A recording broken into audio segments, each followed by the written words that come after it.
안녕하십니까. 유튜브 세상보기입니다. 얼마 전에 정부에서 필리핀 가정부를 수입했는데 그 중에 몇 명이 수소를 이탈해가지고 현재 행방불명이다, 이런 기사를 봤습니다. 갑자기 뜬금없는 필리핀 가정부 수입에 국민들에게 충분한 협의나 정책에 대한 안내도 없이 이렇게 일방적으로 갑자기 100명을 입국시켜 시범적으로 사업을 추진하고 이렇게 진행하더니 그동안 교육을 마치고 본격적으로 가사도우미 일을 시작하자마자 벌써 2명의 외노자가 행방불명이 된 것입니다. 정부의 논리는 이겁니다. 저출산 고령화 문제로 국내 가사노동을 담당할 인력이 부족하다. 그리고 여성의 사회 참여가 확대되면서 가사노동에 대한 수요가 늘어났지만 공급이 부족한 상황이다 라는 건데요. 전에도 저출산 문제에 대해 에피소드를 다룬 적이 있지만은 정부에서는 저출산의 문제의 근본적인 인식은 전혀 건드리지 않고 그때그때 필요한 인력을 해외에서 끌어다 쓰면 된다, 이런 1차원적인 사고 방식으로는 대한민국의 저출산 문제를 해결할 수도 없고 이런 식으로는 앞으로 대한민국의 미래는 없다라는 게 큰 문제입니다. 이미 예전에 외국의 가사 도우미 문제에 대해서 TV에서도 방영을 한 적이 있었는데요. 홍콩의 동남아 가사 도우미에 관련해서 내용을 다룬 건데 이미 홍콩에는 30만 명이 넘는 외국인 가사 도우미가 있지만 수많은 가정 내에서 강제 노동이나 폭력, 학대로 고통을 받고 있다. 바로 인권위 사각지대가 이런 외국인 가사 도우미한테 놓여져 있다라는 보도를 한 적이 있습니다.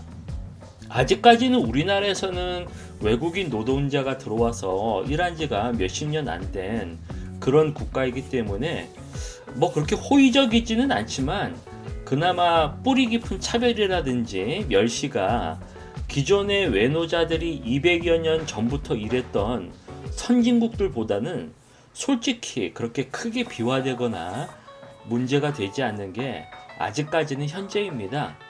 하지만 한국 사회에서도 같은 민족끼리도 학연, 지연, 혈연에 따른 서열 정리 그리고 차별화가 엄청나게 심한 국가인데 이제 외국인 노동자에 대해서 점점 그들이 거주지가 개토화되고 또 사회에서 어느 정도 일정 지분이 넘어가면은 앞으로 외국인 노동자의 차별은 정말로 극도로 심해질 거는 뻔한 일입니다.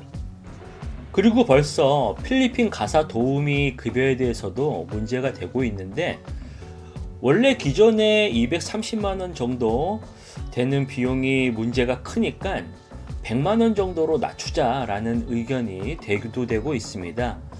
하지만 230만 원이든 100만 원이든 제 주위 아는 일반 신혼부부, 특히 2030 주부 같은 경우에는 그 돈도 적지 않은 돈입니다.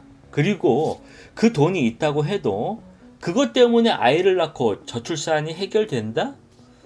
세상 어느 국가도 외국인 가사 도우미 도입하면은 저출산이 해결된다라면 벌써 많은 나라들이 그렇게 했을 겁니다.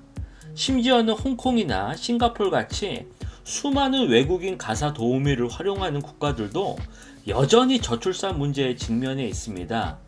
오히려 외국인 가사 도우미의 저임금, 열악한 근무 환경, 인권 침해 등 문제 때문에 오히려 국제적 문제만 일으키고 또 자국 내 고용시장에 부정적 영향만 미치기 때문에 국가 사회 경제에 악영향만 끼치기 마련입니다.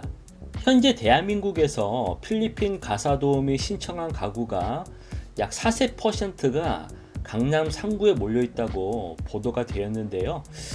이걸 보면은 상위 몇몇 소득 계층만 필요한 그런 외노자라고 볼 수 있습니다. 이걸 보면은 몇몇 소수 강남 엄마들을 위한 정부에서 외국인 가정부 일자리를 대리해서 소개소를 운영하는 게 아닐까라는 생각마저 드는 겁니다. 사실 정말 찐 부잣집 동네에서는 집에 가정부를 불릴 때 절대로 외부 사람들을 함부로 쓰질 않습니다. 오히려 자신만의 내밀한 집안 문제를 해결하기 때문에 친척이나 지인 중에 정말 믿을 만한 사람들을 뽑아서 같이 가족처럼 데리고 함께 지내는 것을 많이 보았습니다. 이들이 직함이 고모 이모인 걸 볼 때 식당 종업원들을 이모라고 부리는 것이 이것에서 파생되지 않았나라는 생각이 들게 합니다. 즉 가정부가 사회적 지위가 낮지만 존칭어인 이모를 사용하여 나름 가족 구성원의 일부로 애둘러 표현한 지극히 한국적인 호칭인 거라고 봅니다. 그렇다고 이렇게 힘들고 손이 많이 가는 허드렛 일을 국내에서 할 사람들이 별로 없다고 외국에서 마구 수입해서 쓰는 게 과연 옳은 일일까요?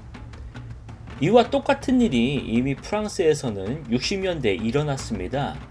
즉, 전후 프랑스 경제가 고도 성장을 하면서 점점 기존 프랑스인들은 부가가치가 높거나 상대적으로 임금이 높고 근무 환경이 좋은 서비스업으로 이동하는 경향 때문에 이런 사회의 기본적인 3D 업무 일을 할 사람이 없어 결국 알제리, 모로코, 튀니지 등 프랑스의 과거 식민지였던 북아프리카 국가들에서 주로 유입해 노동부나 잡부로 이렇게 허드렛 일을 시켰는데요.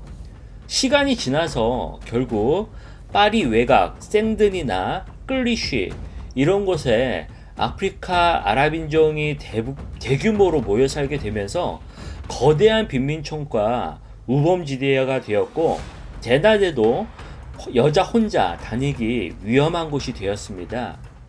즉 임금부터 차별받은 이런 외국인 노동자들은 결국 기존 사회에 융합되지 못하고 항상 기존 프랑스 주민들과의 보이지 않는 벽이 생겨 어울리지 못하는 국가의 불온한 세력으로 또 다른 내부의 암덩어리 같은 적을 만든 꼴이 되었습니다. 대다수 언론에선 이런 얘기를 합니다. 우리나라도 이제 선진 국가가 됐는데 저출산과 외노자들의 유입으로 결국 다문화 사회가 되지 않겠냐라는 건데요. 마치 다문화 사회가 선진국의 표준인 양 그렇게 막연하게 평가하는 걸 보면은 실제 외노자들과 난민 폭등으로 경제 문제, 일자리 부족과 사회, 종교 갈등으로 문제가 심각한 유럽이나 미국 같은 선진국들의 어두운 불편한 현실을 모르는 건지 회피하는 건지 자꾸 국민들을 호도해 앞서 말했듯이 대한민국의 미래를 안 좋은 방향으로 만드는 것이 안타깝다라는 겁니다.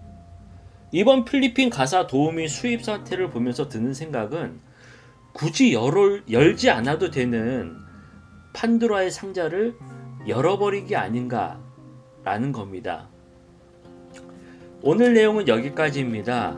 구독과 좋아요 항상 정중히 부탁드리겠습니다. 그럼 다음에 또 뵙겠습니다. 감사합니다.